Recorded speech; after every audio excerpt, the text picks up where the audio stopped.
नमस्कार साथियों, welcome to L1 classes. आज की इस क्लास से हम लोग जो प्रोबेबिलिटी थियरी का पोर्शन है उसकी हम लोग पढ़ाई स्टार्ट करेंगे।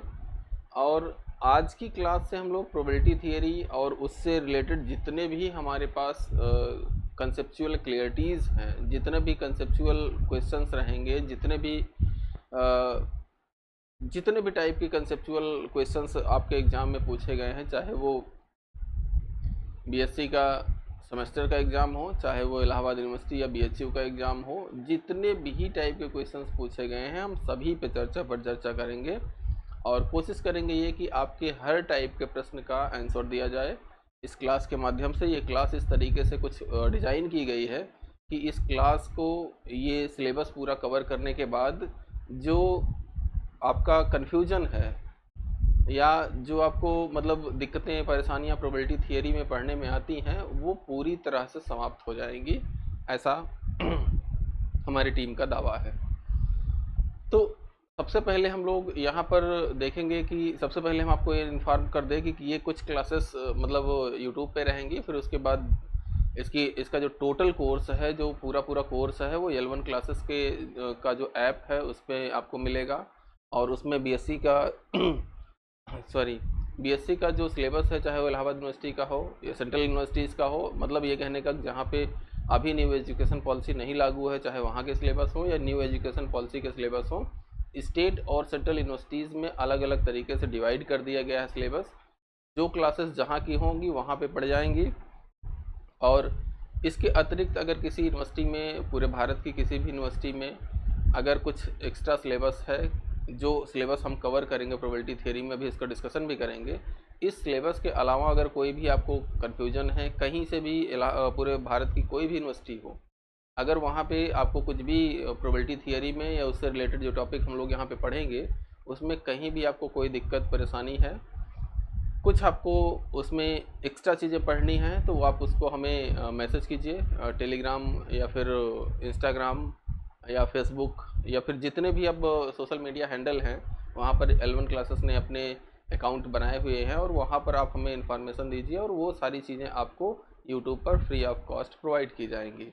लेकिन एक चीज़ यहाँ पे हम क्लास स्टार्ट करने से पहले बता दे रहे हैं कि ये कुछ क्लासेस, क्योंकि जो हमारी टीम है, जो कोचिंग का या जो इस इंस्टीट्यूट का मैनेजमेंट है, उनका ये कहना होता है कि कुछ क्लासेस हम लोग ऐप पे भी देंगे कि ताकि जो मतलब पूरा सिलेबस यूट्यूब पे फ्री ऑफ कॉस्ट नहीं रहेगा। मैक्सिमम क्लासेस यहाँ पे रहेंगी, लेकिन कुछ यहाँ से हट के बहुत ही मिनिमम कास्ट पे आपको वो चीज़ें प्रोवाइड की जाएंगी ऐप पर। ठीक है, तो ये जो हम स्टार्टिंग करने जा रहे हैं, ये सिलेबस बीएससी फर्स्ट ईयर और फर्स्ट सेमेस्टर दोनों के लिए एप्लीकेबल होगा।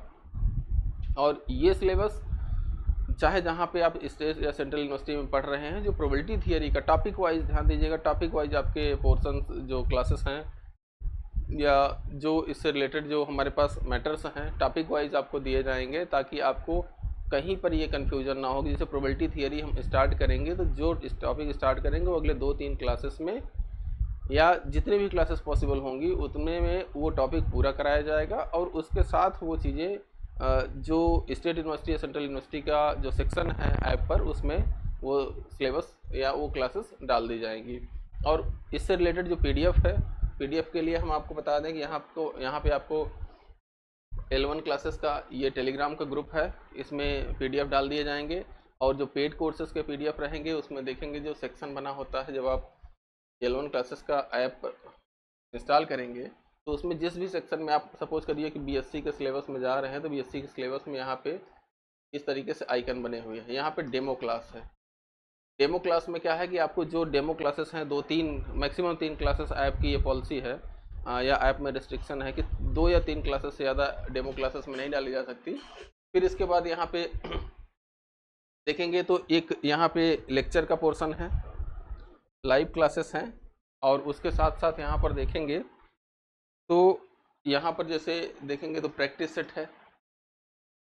प्रैक्टिस सेट में हम क्या करेंगे, कुछ आपका जो जैसे एग्ज़ाम से रिलेटेड जो भी आपके पास प्रैक्टिस सेट रहेगा या जो भी आप एग्ज़ाम जैसे बीएससी का देने जा रहे हैं, तो उस केस में हमारे पास जो भी सिलेबस आपका रहेगा उस सिलेबस को हम यहाँ पे प्रैक्टिस सेट में जो भी सेक्शन रहेगा उसको हम यहाँ पे प्रोवाइड करेंगे। फिर इसके साथ यहाँ पर देखेंगे तो यहाँ तो मॉडल पेपर हैं। मॉडल पेपर आपके एग्ज़ाम के टाइम में आपको इसी लिंक पे या इसी आइकन में प्राप्त हो जाएंगे। फिर इसके बाद यहाँ पे लाइव क्लासेस हैं, तो लाइव क्लासेस जब भी हम लेंगे तो इसका लिंक इसमें आपको मिल जाएगा। फिर यहाँ पर आपके लेक्चर की नोट्स है, लेक्चर की नोट्स है। जो क्लासेस यूट्यूब पे होंगी उनका लिंक, उनके सारे पीडीएफ यहाँ पे मिल जाएंगे। जो पेड कोर्सेज की क्लासेस हैं केवल उन्हीं की लेक्चर नोट्स यहाँ पे मिलेगी, बाकी सबके यहाँ पे इसमें L1 क्लासेस का जो टेलीग्राम ग्रुप है उसमें मिल जाएगा। फिर इसके बाद यहाँ पर देखेंगे तो यहाँ पे सिलेबस है, तो सिलेबस पहले भी आपको बताया जा चुका है। ठीक है, पहले भी क्लासेस जो सेकंड पेपर की हुई हैं, जो मतलब हम लोग फर्स्ट सेमेस्टर या फर्स्ट ईयर की जो भी क्लासेस हम लोग सेकंड पेपर का, या एक तरीके से कहा जाए कि जो हमारे पास थियरी वाला पोर्शन है जिसमें हम लोग मीन मीडियन मोड या इस तरीके की चीज़ें पढ़ते हैं, वो जो हमारे पास पेपर है उसमें हम लोग पढ़ चुके हैं। ठीक है, तो यहाँ पर ये YouTube चैनल है L1 क्लासेस का। और बाकी चीज़ें आपको यहाँ पर अगर L1 क्लासेस प्रयागराज आप सर्च करेंगे तो ये लोगों के साथ आपको ऐप मिलेगा जिस पर रजिस्टर करके बाकी की सारी इन्फॉर्मेशन आप लोग फाइंड आउट कर सकते हैं। ठीक है, तो ये चीज़ें हैं। अब यहाँ पे अब हमारे पास आते हैं हम सिलेबस डिस्कशन पे। तो सिलेबस में सबसे पहले प्रोबेबिलिटी थियरी हम लोग पढ़ेंगे, इसके बाद मैथमेटिकल एक्सपेक्टेशन का एक चैप्टर आता है, फिर उसके बाद डिस्ट्रीब्यूशन थियरी जिसमें बाइनोमियल पॉइसन इत्यादि डिस्ट्रीब्यूशन हम लोग पढ़ते हैं, तो वो देखेंगे। तो कुछ डिस्ट्रीब्यूशन यहाँ पे फर्स्ट सेमेस्टर में है, इलाहाबाद यूनिवर्सिटी के फर्स्ट पेपर में ये सारी चीज़ें इंक्लूडेड हैं। और उसके बाद जो सेकेंड सेमेस्टर का पोर्शन आएगा, जो बाइनोमियल थियरी या फिर उसके एक दो डिस्ट्रीब्यूशन के बाद की जो थियरी है, वो सेमेस्टर वालों को सेमेस्टर वाली सेकेंड सेमेस्टर के सिलेबस में मिल जाएगा, या सेकेंड सेमेस्टर के जो लिंक हैं या जो उसमें कोर्सेस हैं उसमें आपको मिलेगा। और जो first year BSc first year के जो सिलेबस हैं उनको बीएससी फर्स्ट ईयर के अनुसार मिल जाएगा। और एक चीज़ आपको और ये बता दें, जैसे सेमेस्टर वाले एग्ज़ाम में जो बीएससी का जो BSc first year second year मतलब जहाँ पर न्यू एजुकेशन पॉलिसी लागू है, वहाँ पर कुछ सिलेबस एक्स्ट्रा ऐड किया गया है। तो वो सिलेबस की भी क्लासेस आपको जो आप लोग ऐप पर क्लासेस परचेज करेंगे या फिर जो वहाँ पर रजिस्टर करेंगे वहीं पर आपको मिलेंगी उससे रिलेटेड सारी क्लासेस। तो यहाँ पर हमारे पास जो प्रोबेबिलिटी थियरी में सबसे पहले हमारे पास रैंडम एक्सपेरिमेंट है, फिर ट्रायल है, सैम्पल पॉइंट है, सैम्पल स्पेस है, इवेंट है, इवेंट ऑपरेशन ऑफ इवेंट है, concept of equally likely and mutually exclusive and exhaustive events है। फिर उसके बाद प्रोबेबिलिटी की डिफिनीशन पे आएंगे, क्लासिकल और क्लासिकल रिलेटिव फ्रीक्वेंसी और एक्सियोमेटिक अप्रोच, फिर डिस्क्रीट प्रोबेबिलिटी स्पेस, फिर properties of probability under set theory approach, और फिर उसके बाद इंडिपेंडेंस ऑफ इवेंट, फिर उसके बाद conditional probability, total probability, compound probability theory और बेस थियरम। ये चीज़ें, इतनी चीज़ें हम लोग प्रोबेबिलिटी थियरी में पढ़ेंगे। ठीक है, इसके बाद इसी में जो एक टॉपिक ये लिखा गया है यहाँ पर देखेंगे कि set theory approach, probability properties of probability under set theory approach. तो इसी में देखेंगे कुछ थियरम्स हैं, जैसे वेन डायग्राम से हम कैसे प्रोबेबिलिटीज़ को निकालते हैं, और उसके साथ साथ जो वेन डायग्राम के अदर जो इवेंट्स के एप्लीकेशंस हैं बाय यूजिंग वेन डायग्राम, उनका भी हम यहाँ पे सोल्यूशन देखेंगे, किस तरीके से उनको सॉल्व करते हैं। फिर उसके बाद कुछ प्रोबेबिलिटीज़ है जैसे बूल्स इनइक्वालिटी है, और फिर उसके बाद मल्टीप्लिकेशन थियरम है। इस टाइप के थियरम का जहाँ पर जैसे बीएससी का जो सेमेस्टर वाइज सिलेबस है वहाँ पर नहीं दिया गया है, वहाँ पे नहीं पढ़ाया जाता, लेकिन इलाहाबाद यूनिवर्सिटी या बीएचयू या फिर अदर यूनिवर्सिटी, लखनऊ यूनिवर्सिटी, इन सब की जगहों पे पढ़ाया जाता है। तो चूँकि ये कंबाइंड क्लास है, तो यहाँ पर सारी चीज़ें कवरअप कराई जाएंगी। हमें लगता है कि आप नॉलेज के पॉइंट ऑफ व्यू से पढ़िए, भले ही आपका बीएससी के एग्ज़ाम में वो ना पूछा जाए, लेकिन आईएएस का वनडे एग्ज़ाम्स में जो भी आप रिटन मतलब वनडे एग्ज़ाम्स में या फिर जो रिटन एग्ज़ाम्स आप लोग देते हैं वहाँ पर ये सिलेबस बहुत ही इम्पॉर्टेंट हो जाता है। तो उस केस में आपको यहाँ पे एक चीज़ डिसाइड करना है कि जो सिलेबस है हमारा एग्ज़ाम, बीएससी का एग्ज़ाम तो कवरअप हो ही, उसके साथ साथ जो हमारा कॉम्पिटिटिव एग्ज़ाम है वो भी कवर होता रहे। क्योंकि एक जो कहावत है कि बीएससी या बीए या फिर आप ग्रेजुएशन चाहे जो भी कर रहे हो, बीकॉम इत्यादि जो भी कर रहे हो, उसमें एक चीज़ आपको ये देखने को मिलता है कि बीए, बीएससी, बीकॉम या ग्रेजुएशन करने के बाद कुछ हासिल नहीं होता जब तक आप सिलेक्टेड नहीं हैं। अगर आप सिलेक्टेड नहीं हैं तो आपको समाज की नज़रों में आप जीरो हैं। आप कितना भी अच्छा बीएससी में 98, 99 या 100% आप नंबर पा के पास होइए, कोई मतलब का नहीं है जब तक आप सिलेक्टेड नहीं है। तो हम इस तरीके का अप्रोच रखेंगे कि हमारा जो सिलेबस है बीएससी के साथ साथ जो एग्ज़ाम, कॉम्पिटिटिव एग्ज़ाम है, उनको भी हम कवर करें। क्योंकि आप जो बीएससी का सिलेबस है, इस सिलेबस में आप लोग देखेंगे तो ये छोटा सा, बहुत ही छोटा सा सिलेबस है और बहुत कम लोग वहाँ पे बैठते हो जिसमें पासिंग मार्क डिसाइड होता है। लेकिन कॉम्पिटिटिव एग्ज़ाम में एक मतलब ये देखेंगे भीड़ लगी हुई है। 10 वैकेंसी, 50 वैकेंसी, 100 वैकेंसी आती है तो उसमें लाखों लोग एग्ज़ाम देते हैं और उन लाखों लोगों में एग्ज़ाम का कोई कट ऑफ मार्क निर्धारित नहीं होता है कि हमको इतना पाएंगे, इतना नंबर पा जाएंगे तो पास हो जाएंगे और नौकरी मिल जाएगी। उसमें जो टॉप पे आते हैं, 100 सीट है तो जो टॉप के 100 लोग रहेंगे इंक्लूडिंग रिजर्वेशन, टॉप के जो 100 लोग रहेंगे उन्हीं को नौकरी मिलेगी, बाकी सब बेरोजगार रहेंगे। तो इसलिए जो हमारे पास जो सिलेबस है, जो सिलेबस हम पढ़ाएंगे, हम ये कोशिश करेंगे कि जो भी आपका कॉम्पिटिटिव एग्ज़ाम है वो भी कवर होता रहे इससे, ठीक है। और इसके साथ जो आपका स्टैटिक्स में जो कॉम्पिटिटिव एग्ज़ाम होता है वो सारे सिलेबस यहाँ पे कवर हों, ताकि आपको बीएससी ग्रेजुएशन के बाद जब भी कॉम्पिटिटिव एग्ज़ाम यहाँ पे देना पड़े बीएससी का, तो आपको एक्स्ट्रा कुछ ना पढ़ना पड़े। हाँ, आईएएस के लिए या फिर और जो जैसे यूपीएससी में आप मेंस में स्टैटिक्स रखना चाहें, पीसीएस में मेंस में सब्जेक्ट के रूप में स्टैटिक्स रखना चाहें, तो वहाँ के लिए सिलेबस थोड़ा सा अलग आपको पढ़ना पड़ेगा, क्योंकि वहाँ पे एमएससी का भी सिलेबस इंक्लूड होता है कुछ जगहों पे और उसके साथ साथ कुछ ऐसी थियरम्स हैं, कुछ ऐसे क्वेश्चंस हैं जो यहाँ पे सिलेबस में नहीं है तो नहीं बताए जाएंगे। लेकिन आईएएस का जब हम सिलेबस पढ़ाएंगे या जो यूपीएससी मेंस स्टैटिक्स जो पढ़ेगा उनके लिए यहाँ पे हम ये सिलेबस पढ़ाएंगे वहाँ पर, ठीक है। तो ये चीज़ें हमारे पास ये प्रोबेबिलिटी थियरी में आई। अब इसके बाद यहाँ पे रैंडम वेरिएबल में क्या है, discrete and continuous random variable, probability mass function, probability density function, फिर उसके बाद सीडीएफ का मतलब क्युमुलेटिव डिस्ट्रीब्यूशन फंक्शन। फिर उसके बाद ये यहाँ पे कंफ्यूजन थोड़ा सा आपको नहीं होना चाहिए, जो हम लोग सेकंड पेपर में मतलब जो थियोरेटिकल पोर्शन में हम लोग पढ़ चुके हैं, वो थियोरेटिकल पोर्शन में हम लोग क्युमुलेटिव फ्रीक्वेंसी पढ़े हैं। यहाँ में क्युमुलेटिव डेंसिटी डिस्ट्रीब्यूशन फंक्शन है, ठीक है। फिर joint distribution of two random variables, फिर मार्जिनल कंडीशनल डिस्ट्रीब्यूशन, फिर इंडिपेंडेंस ऑफ रैंडम वेरिएबल्स, फिर expectation of random variables, its properties, sum of expectation of sum of random variables and product of independent random variables, फिर conditional expectation हम लोग पढ़ेंगे। फिर उसके बाद रिलेटेड प्रॉब्लम, अच्छा conditional expectation and related problem, हाँ ये प्रॉपर्टीज़ होती हैं कुछ, इसकी पढ़ेंगे हम लोग। फिर मोमेंट्स पढ़ेंगे और मोमेंट जनरेटिंग फंक्शन पढ़ेंगे। ध्यान में रखिएगा यहाँ का जो मोमेंट्स होगा वो थियरी वाले पोर्शन से एकदम मतलब मैचिंग में नहीं होगा, ठीक है। जो वहाँ पे आप लोग मोमेंट्स पढ़ चुके हैं सॉरी, जो वहाँ पे आप लोग मोमेंट्स पढ़ चुके हैं वो मोमेंट्स आपका यहाँ से कम्प्लीटली मतलब एसोसिएटेड नहीं होगा। वहाँ पर आप डिस्क्रीट केस के लिए पढ़ते हैं, यहाँ पर डिस्क्रीट और कंटिन्यूअस डिस्ट्रीब्यूशन थियरी के लिए हम लोग पढ़ेंगे, ठीक है।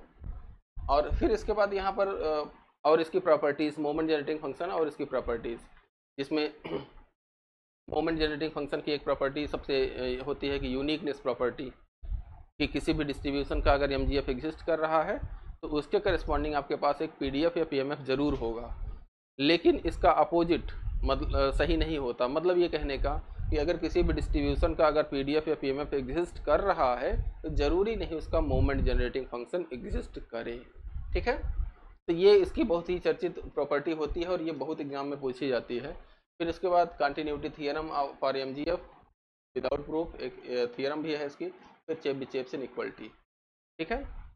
चेबीशेव इनइक्वालिटी, ये इनइक्वालिटी इस तरीके की है जिसमें हम लोअर और अपर बाउंड फाइंड आउट करते हैं अपने रैंडम वेरिएबल का। और ये चीज़ें जब भी आप एग्ज़ाम देने जाएंगे, चाहे एसएससी का वनडे एग्ज़ाम देने जाएंगे, तो यहाँ से एक आध क्वेश्चन ज़्यादातर केसेस में रहता है।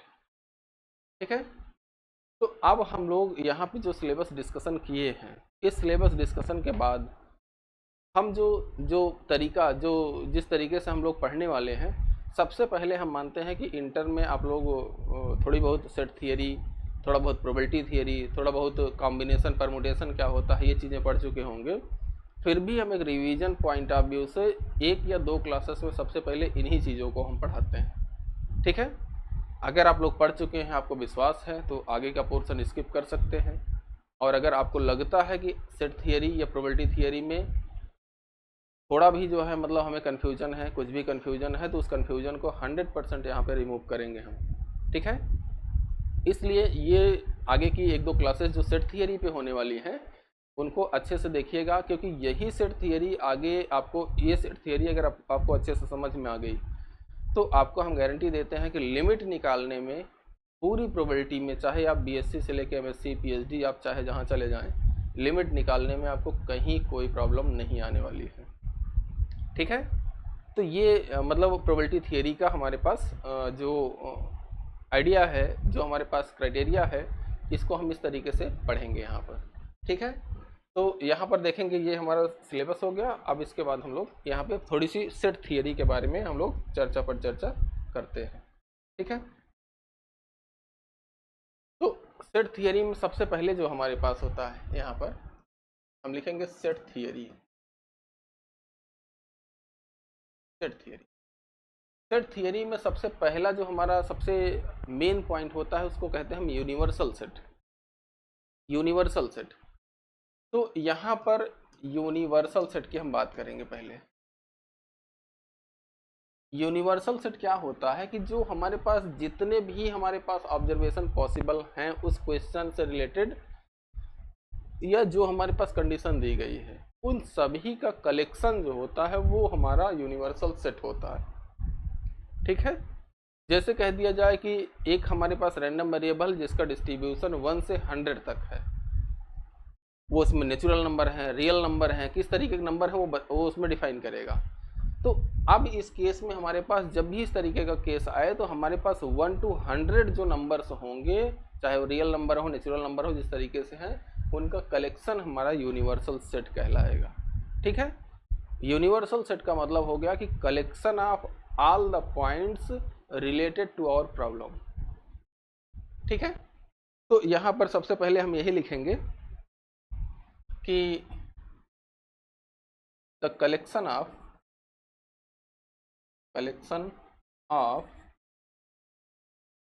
all the units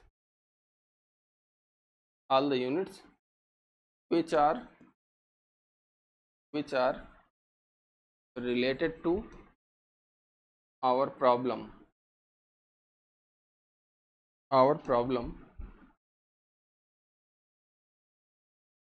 is known as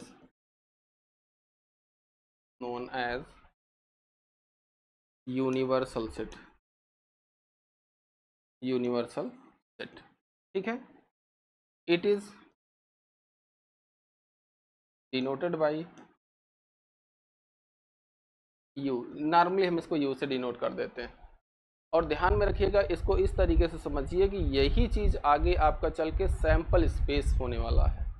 यही यूनिवर्सल सेट जो अभी यहाँ पे सिलेबस डिस्कशन में हम आपको बताए हैं, ये सैंपल स्पेस, यही सैंपल स्पेस होने वाला है, यही यूनिवर्सल सेट।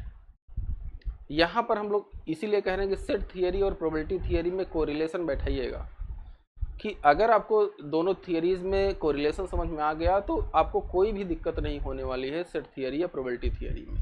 लेकिन एक चीज़ यहाँ पे आपको ध्यान में रखना है कि किस तरीके का कोरिलेशन बैठाना है।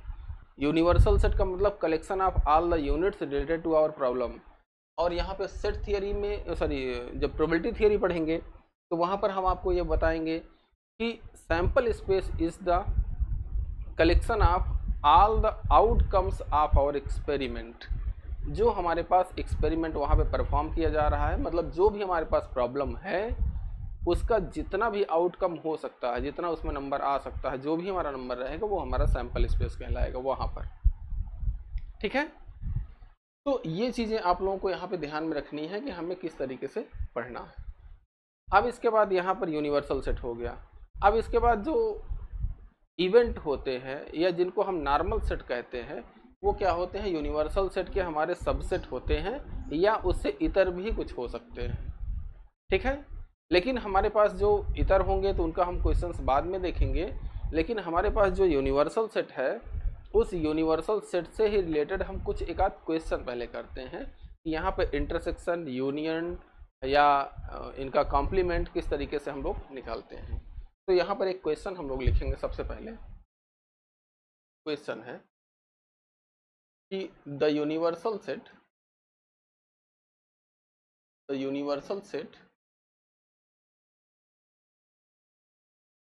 is the universal set of a problem is u बराबर हम यहाँ पे लिख दे रहे हैं क्या, x सच दैट x बराबर 1 2 3 4 5 6 7 8 9 10। ठीक है, ये हमारा यूनिवर्सल सेट है। ये ध्यान में रखना है कैपिटल यू है, थोड़ा सा हमारा लिखने का जो स्टाइल है ये कैपिटल यू है। ये हमारा यूनिवर्सल सेट है। मतलब क्या कि हमारे पास यूनिवर्सल सेट जो दे दिया गया, ध्यान में रखिएगा बहुत सारे लोगों को यही नहीं समझ में आता कि यक्स सच दैट इसका मतलब क्या होता है। यक्स सच दैट इसका मतलब क्या होता है कि यक्स का यहाँ पे जो यक्स लिखा गया है उसके ये सभी मान हैं, उसको शॉर्टकट तरीका होता है लिखने का। ठीक है, यक्स सच दैट यक्स बराबर दिस का मतलब क्या हो गया कि यहाँ जो यक्स लिखा गया है उसके सभी मान ये हैं, इससे अलावा कोई और मान नहीं होगा इसका, यहाँ पर जो यक्स लिखा गया है। ठीक है, फिर इसके बाद लिखते हैं कि लेट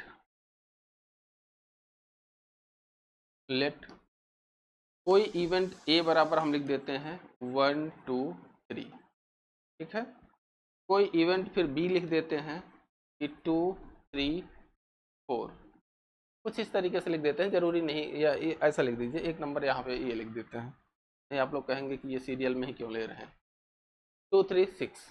ठीक है, तो अब यहाँ पर हमारे पास बोला जाएगा कि फाइंड क्या, A union B find out कीजिए, A intersection B find out कीजिए, ए कॉम्प्लीमेंट का मान फाइंड आउट कीजिए, बी कॉम्प्लीमेंट का मान फाइंड आउट कीजिए, A complement union B complement का मान फाइंड आउट कीजिए।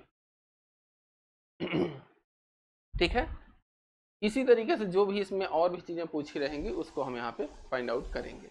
मान लेते हैं एक आध और लिखा है, A complement intersection B complement लिखा गया। ठीक है, ये इतनी चीजें हमें फाइंड आउट करनी। तो अब इसका सोल्यूशन हम लोग देखेंगे। सोल्यूशन क्या है, सोल्यूशन में लिखेंगे सिंस यू मतलब आवर यूनिवर्सल सेट, ये क्या है 1 2 3 4 5 6 7 8 9 10। ठीक है, ये हमारे पास लिखने का तरीका होता है। यहाँ पर यक्स सच दैट, यहाँ पर इसको हम ऐसे भी लिख सकते थे कि यक्स सच दैट यक्स बराबर नेचुरल नंबर फ्रॉम 1 to 10। तो ये नेचुरल नंबर्स हैं, यहाँ पे ये भी लैंग्वेज भी लिखी जा सकती थी नेचुरल नंबर फ्रॉम 1 to 10। तो नेचुरल नंबर क्या होते हैं कि 1 2 3 4 जो होते हैं। ठीक है, ये हमारे नेचुरल नंबर या प्राकृतिक संख्याएं होती हैं। अब यहाँ पर हमें क्या करना है कि हमें ए और बी का मान लिखना है। यहाँ पर लिखेंगे and A is equal to 1 2 3 है, बी इज इक्वल टू 2 3 6 है, यही है 1 2 3 और 2 3 6। अब यहाँ पे हमारे पास सबसे पहले क्या फाइंड आउट करना है, सबसे पहले फाइंड आउट करना है ए यूनियन बी।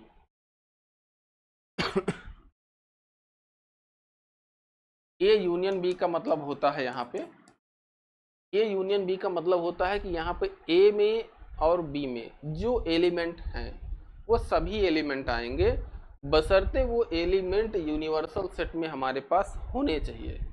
ये ध्यान में रखिएगा, सेट थियरी में हम बता रहे हैं कि हमारा बेस क्या होगा, यूनिवर्सल सेट होगा। हमारा बेस हमेशा यूनिवर्सल सेट रहेगा, लेकिन यहाँ पर हमारे पास ए और बी में जब हमारा ए यूनियन बी का मान हम फाइंड आउट करेंगे तो यहाँ पर हम लिखेंगे 1 2 3 और 6।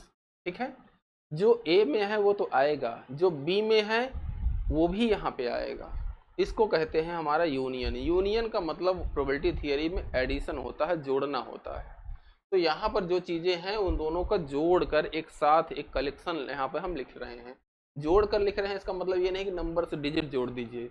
इसका मतलब क्या हो गया कि जो यहाँ पे ऑब्जर्वेशन है वो तो लिख ही लीजिए, प्लस कर दीजिए ये ऑब्जर्वेशन जो यहाँ पे हैं ऑलरेडी आ चुके हैं उनको छोड़कर जो यहाँ रिमेनिंग ऑब्जर्वेशन हैं उनको यहाँ पर लिख देंगे with respect to our universal set. ठीक है, with respect to our universal set कहने का मतलब ये हम कह रहे हैं कि अगर यहाँ पे आपके पास 6 के स्थान पे 16 होता तो आप लोग यहाँ पे कमेंट बॉक्स में हमें बताइए कि यहाँ पर क्या ये 16 इसमें आएगा ए यूनियन बी में या नहीं आएगा। ठीक है, तो जब हमारे पास, ये ध्यान में रखिएगा, ये प्रोबेबिलिटी थियरी का हम कंसेप्ट बता रहे हैं, जितना भी आप लोग प्रोबेबिलिटी थियरी कहीं भी पढ़े हो उससे नहीं मतलब है। यहाँ पर एक चीज़ हम बता दे रहे हैं कि जो प्रोबेबिलिटी थियरी में ये जो अगर हमारे पास 6 के स्थान पे 16 होता तो हम ए यूनियन बी में अगर यूनिवर्सल सेट ना दिया होता तब लिखते। यूनिवर्सल सेट ना दिया होता, हमारा बता दिया हुआ है कि यूनिवर्सल सेट हमारा ये है हमारा यूनिवर्सल सेट, ये यूनियन बी, इसके रिस्पेक्ट में हमें लिखना है, तो उस केस में हम यहाँ 16 लिखते। और अब हमारा यहाँ पे यूनिवर्सल सेट 1 to 10 है, हमारा मतलब ये लिमिट है 1 से 10 तक। 1 से 10 तक के जो नेचुरल नंबर्स हैं वो हमारी अपर लिमिट है, हम उसको उस घेरे को उस रेंज को छोड़कर बाहर नहीं जा सकते। इसलिए जब हमारे पास ये यूनिवर्सल सेट दे दिया गया उसके रिस्पेक्ट में यूनियन भी हमें लिखना होगा तो हम यहाँ पे नहीं लिखेंगे। ये चीज़, ये पॉइंट ध्यान में रखिएगा। ये पॉइंट प्रोबेबिलिटी की लिमिट निकालने के केस में आपको बहुत हेल्प करने वाला है कि यूनिवर्सल सेट आपका दे दिया जाएगा 0 to 10 है, प्रोबेबिलिटी कहेगा ग्रेटर देन 10 फाइंड आउट कीजिए। तो प्रोबेबिलिटी की लिमिट यूनिवर्सल सेट की लिमिट आप में इंटरसेक्ट नहीं करेगी, या कुछ हमारे पास कॉमन पॉइंट नहीं आएगा तो उस केस में प्रोबेबिलिटी हमारी 0 हो जाएगी। या कुछ कॉमन आता है तो जितना पोर्शन कॉमन रहेगा उसी पोर्शन में हम प्रोबेबिलिटी निकालेंगे। ठीक है, अब इसके बाद हमारे पास दूसरा पोर्शन क्या आता है? दूसरा पोर्शन है ए इंटरसेक्शन बी। इंटरसेक्शन का मतलब क्या होता है? जो कॉमन है, जो दोनों में कॉमन है। इंटरसेक्शन का मतलब जो कॉमन है। यहाँ पर ए में और बी में देखिए कॉमन क्या है, 2 and 3। ठीक है, 2 and 3 कॉमन है, 2 and 3 यहाँ पे इंटरसेक्शन में लिखा जाएगा। और प्रोबेबिलिटी में इसका मतलब होता है, यूनियन का मतलब होता है प्रोबेबिलिटी में एडिशन, और इंटरसेक्शन का मतलब होता है प्रोबेबिलिटी में मल्टीप्लिकेशन। ये ध्यान में रखिएगा कि ये सब्जेक्ट टू कंडीशन होता है। ऐसा नहीं कि हर जगह यूनियन देके धड़ाक से जोड़ दिए, ऐसा नहीं है। एडिशन और मल्टीप्लिकेशन का मतलब क्या होगा, और यहाँ पे इंटरसेक्शन देखिए और कुछ भी निपटा दीजिए, दोनों तुरंत प्रोबेबिलिटी मल्टीप्लाई करके हर जगह चले जाइए, ऐसा नहीं होता है। वो सब्जेक्ट टू कंडीशन होता है कि वहाँ पे हमारे पास वेरिएबल इंडिपेंडेंट हैं, डिपेंडेंट हैं, या हमारे पास जो एडिशन के नियम कानून कहे गए हैं वो किस तरीके के हैं, यूनिवर्सल सेट हमारा क्या है, हमारे पास PDF या PMF जो वहाँ पे दिया रहेगा, जो क्वेश्चन दिया रहेगा उसकी रेंज क्या है, ये बहुत सारी चीज़ों पे डिपेंड करेगा। लेकिन वहाँ पर फाइनली हम जोड़ेंगे सब्जेक्ट टू कंडीशन। ठीक है, इंटरसेक्शन में मल्टीप्लिकेशन करेंगे सब्जेक्ट टू द कंडीशन। ठीक है, अब हमारे पास अगला क्वेश्चन, अगला इसमें जो हमें फाइंड आउट करना है वो क्या है, ये है हमारा ए कॉम्प्लीमेंट। ए कॉम्प्लीमेंट का मतलब क्या हो गया कि ए के उन सभी एलिमेंट्स को छोड़ देना है जो हमारे पास ए में हैं, और उन सभी एलिमेंट्स को लिखना है जो यूनिवर्सल सेट में है। ठीक है, तो यहाँ पर हमारे पास ए कॉम्प्लीमेंट का मान क्या हो जाएगा, ए के सभी एलिमेंट को हमें छोड़ देना है। तो ए के सभी एलिमेंट को छोड़ देना है तो क्या है हमारे पास 1 2 3 है। 1 2 3 यूनिवर्सल सेट से हटा दीजिए, और उसके बाद जितना ऑब्जर्वेशन, जितना नंबर बच रहा है उसको यहाँ पर लिख दीजिए। तो यहाँ पर क्या हो जाएगा 4 5 6 7 8 9, ये आपका हो जाएगा ए कॉम्प्लीमेंट। ठीक है, क्योंकि ए में यहाँ पे 1 2 3 तीन ऑब्जर्वेशन है, तीन ऑब्जर्वेशन हमने हटाया यूनिवर्सल सेट से, 4 to 10 यहाँ पे हमने नंबर्स लिख दिए। ये हमारा हो गया ए कॉम्प्लीमेंट। ठीक है, अब आपके पास पूछ रहा क्या, बी कॉम्प्लीमेंट। तो बी कॉम्प्लीमेंट आपके पास पूछ रहा है, तो देखते हैं बी कॉम्प्लीमेंट। बी कॉम्प्लीमेंट का मतलब क्या है कि यहाँ पर हमारे पास जो बी में ऑब्जर्वेशंस हैं, इन ऑब्जर्वेशंस को यूनिवर्सल सेट से रिमूव करना है और बाकी जो रिमूव हमारे पास बचेगा उसको हमें लिखना है। तो 2 3 6 को हमें हटा देना है। 2 3 6 को हम यहाँ पे हटाएंगे तो हमारे पास बी कॉम्प्लीमेंट में क्या आएगा, 1 आएगा। 2 3 को हमें हटाना है तो 4 5 आएगा। 6 को हटाना है 7 8 9 एंड 10 आएगा। ठीक है, ये हमारे पास बी कॉम्प्लीमेंट हो जाएगा। अब हमारे पास अगला क्वेश्चन क्या पूछ रहा है, A complement union B complement. अब हमारे पास जो ए कॉम्प्लीमेंट है और बी कॉम्प्लीमेंट है, इन दोनों का यूनियन लेना है। A complement union B complement का मान, ये क्या हो जाएगा, A complement union B complement का मान, दोनों को जोड़ दीजिए। दोनों को जोड़ दीजिए मतलब क्या कि 1 4 5, ठीक है, सॉरी 4 5। यहाँ पर देखेंगे 1 यहाँ से आया, 4 5 यहाँ से आया, 4 5 यहाँ भी है, फिर इसके बाद 6 7 8 9 10। ठीक है, यूनियन का मतलब जो कॉमन है उसको लिखेंगे ही, जो कॉमन नहीं है उसको भी लिखेंगे यहाँ। ठीक है, मतलब एडिशन, हम दोनों को ऐड कर दिए। अब यहाँ पे A complement intersection B complement पूछा था आपसे, तो यहाँ पर हमारे पास क्या हो जाएगा, अब दोनों में कॉमन देखिए हमारे पास क्या है, दोनों में कॉमन यहाँ पे क्या है, 4 है, फिर 5 है, 6 कॉमन नहीं है, फिर 7 है, फिर 8 है, फिर 9 है। ठीक है, तो ये हुआ आपका प्रोबेबिलिटी का क्वेश्चन, जो सॉरी सेट थियरी का क्वेश्चन।